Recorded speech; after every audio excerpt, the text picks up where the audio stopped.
In my professional life before photography, I was not involved with photography at all, as a study.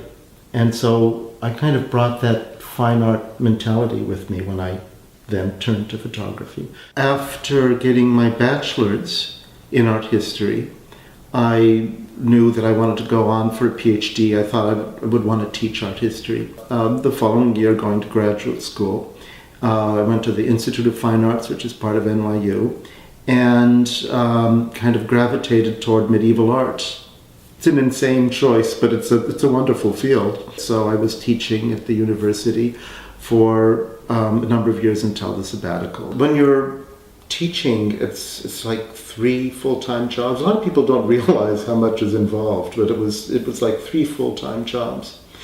And so I got to think of everything but myself. I had been photographing for many years when I was a professor of art history, and I would take the pictures for my work, for illustrating the articles I was writing and so forth. And all that was of a documentary nature. Most of it was actually slides.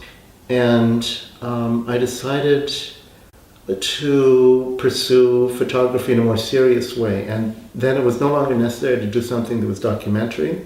I could do something that was personal. And that was in 2003 that I started doing it seriously.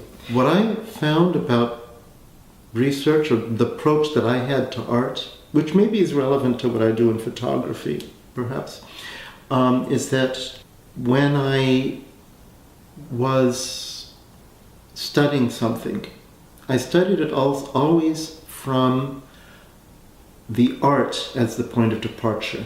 And as it was medievalist, that meant that I would go to maybe some church in Europe or whatever, and I would look and look and look and ask questions to myself. And I would look for answers, not supernatural answers, but I asked myself why or how or what, and see if I could answer that.